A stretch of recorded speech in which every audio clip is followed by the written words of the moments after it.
ಬಂದರೆ ಇಲ್ಲ ಇಲ್ಲ ಆಗಲ್ಲ ಗುಲ್ಬರ್ಗಕ್ಕೆ ಹೋಗಬೇಕು ಅಂತ ಮುಂಚೆ ಎಲ್ಲರೂ ಎಲ್ಲ ನಾವು ಇಲ್ಲೇ ಅದ್ರ ಜೊತೆ ನಮಗೆ ಎಲ್ಲ ಏನೋ ಬೇರೆ ಪೇಷಂಟ್ ಎಮರ್ಜೆನ್ಸಿ ಲೈಫ್ ಪೇಷಂಟ್ಸ್ ಆಗಲಿ ಅದರಿಂದ ಟ್ರೀಟ್ಮೆಂಟ್ ಆಗ್ತಾ ಇದೆ.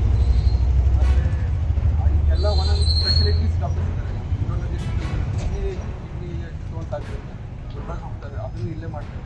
ಕಿಡ್ನಿ ಸ್ಟೋನ್ಸ್ ಏನೇ ಥರದ ಎಲ್ಲ ಮಲ್ಟಿ ಸ್ಪೆಷಲಿಟಿ ನಮಗೆ ಮಾಡಿಸಲಾಗಿದೆ.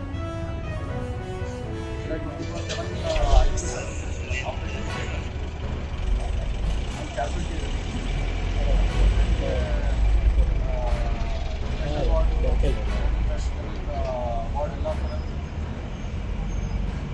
ಯೂಶಲಿ ಏನಾಗ್ತದ್ರಿ, ಸೀರಿಯಸ್ ಯಾವುದೋ ಒಂದು ಆಕ್ಸಿಡೆಂಟ್ ಪೇಷಂಟ್ ಆಯ್ತು ಅಂತ ಹೇಳಿ ಅವ್ರಿಗೆ ಗುಲ್ಬರ್ಗ ಹೋಗೋತನ ಅರ್ಧ ತಾಸು ಟ್ರೀಟ್ಮೆಂಟೇ ಆಗಲ್ರಿ. ಇವ್ರಿಗೆ ಇಲ್ಲಿಂದ ಗುಲ್ಬರ್ಗ ಹೋಗೋತನ ಟ್ರೀಟ್ಮೆಂಟ್ ಆಗ್ತಲ್ಲ, ಅಲ್ಲಿ ಹೋಗಿ ಹಾಸ್ಪಿಟಲ್ ಅಟ್ಯಾಚ್ ಆಗಿ ಮ್ಯಾಲ ಹೋಗಿ ಎಲ್ಲ ಇದು ಮಾಡತ್ತಾನ. So primary care is very important. ಯಾಕಂದ್ರೆ ಸೀರಿಯಸ್ ಪೇಷಂಟಲ್ಲಿ ಒಂದೊಂದು ನಿಮಿಷನೂ ಇಂಪಾರ್ಟೆಂಟ್ ಇರುತ್ತೆ ರೀ. ಸೊ ಆ ಇಂಪಾರ್ಟೆಂಟ್ ಸ್ಟಾರ್ಟಿಂಗ್ ಇನಿಷಿಯಲ್ ಏನು ಬ್ಲಡ್ ಸ್ಟಾಪ್ ಮಾಡೋದಾಗಲಿ, ಇನಿಷಿಯಲ್ ಇಂಜೆಕ್ಷನ್ ಕೊಡೋದಾಗಲಿ, ನಾವು ಅದನ್ನು ಇಲ್ಲೇ ಫೆಸಿಲಿಟಿ ಕೊಡ್ತೇವೆ. ಆದಷ್ಟು ಮಟ್ಟಿಗೆ ಮೈನರ್ ಸರ್ಜರೀಸ್ ಎಲ್ಲ ನಾವು ಇಲ್ಲೇ ಮಾಡಬೇಕು ಅಂತ ಒಂದು ಜೇವರ್ಗಿ ಜನತೆಗೆ ಇಲ್ಲೇ ಸಹಾಯ ಆಗಬೇಕು. ಒಂದು ಇಲ್ಲೇ ನಿಯರೆಸ್ಟ್ ಆಗ್ತದ್ರಿ, ಅವ್ರ ಹಳ್ಳಿ ಸಮೀಪನೇ ಆಗ್ತದ, ಒಂದು ದುಡ್ಡು ಕಡಿಮೆ ಆಗ್ತದ, ಅವರಿಗೂ ಹೋಗೋರು ಬರೋರೆಲ್ಲ ಈಸಿ ಆಗ್ತದ, ಮತ್ತೆ ಕೇರ್ ಇಲ್ಲೇ ಕೊಡೋದಾಗುತ್ತೆ. ಏನಾದರೂ ಕಾಂಪ್ಲಿಕೇಟೆಡ್ ಇದ್ದಿದ್ರೆ ಆಗಲ್ಲ ಅಂತಂದಿದ್ರೆ ನಾವು ಗುಲ್ಬರ್ಗ ಪ್ರಿಫರ್ ಮಾಡಬೇಕು ಅಂತ ಆ ಕಾನ್ಸೆಪ್ಟ್ ಇಂದ ಈ ಹಾಸ್ಪಿಟಲ್ ನಾವು ಸ್ಟಾರ್ಟ್ ಮಾಡ್ತೇವೆ. ಈಗ ಇದೇ 14 ಸೆಪ್ಟೆಂಬರ್ 14 ಸಂಡೇ ನಾವು ಗ್ರ್ಯಾಂಡ್ ಹೋಗ್ತೀವಿ.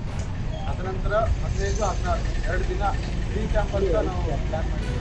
ಸೊ ಇಲ್ಲಿ ಸುತ್ತಮುತ್ತ ಹಳ್ಳಿಗಳೆಲ್ಲ ಬಡ ಜನರಿಗೆ ಏನೇ ಆಗಲಿ ಫಸ್ಟ್ ಬಂದು ಸಹಾಯ ಎಲ್ಲ ನೋಡಿದ್ರೆ ಗೊತ್ತಾಗುತ್ತೆ ಇದೆ ಅದೆಲ್ಲ ಪ್ಲಸ್ ಎಲ್ಲರಿಗೆ ಹೆಲ್ಪ್ ಆಗಲಿ ಅಂತ ನಾವು ಇದು ಭಾವ ಉದ್ದೇಶದಿಂದ ಮಾಡ್ತೀವಿ.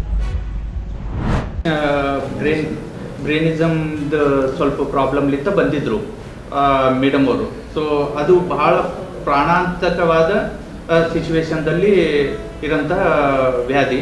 ಅಂಥ ಟೈಮ್ನಲ್ಲಿ ಬಂದಿರುವಾಗ ಸೊ 4-5 ಡಾಕ್ಟರ್ಸ್ ಅಂದರೆ ನರರೋಗ ತಜ್ಞರು, ಹೃದಯ ರೋಗ ತಜ್ಞರು ಮತ್ತು ಶ್ವಾಸಕೋಶ ತಜ್ಞರು 4-5 ಡಾಕ್ಟರ್ಸ್ ಇನ್ವಾಲ್ವ್ಮೆಂಟ್ನಿಂದ ಮೇಡಮ್ ಅವರಿಗೆ ಸರ್ಜರಿ ಮಾಡಿ 2 ಸಿಟ್ಟಿಂಗ್ನಲ್ಲಿ 2 ಸರ್ಜರಿ ಮಾಡಿ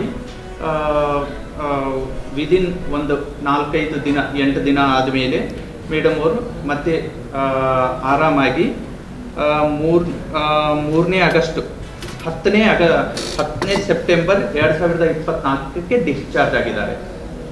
ಸೊ ಈಗ ಅವರಿರೋ ಸಿಚುವೇಶನ್ನಲ್ಲಿದ್ದಾರೆ.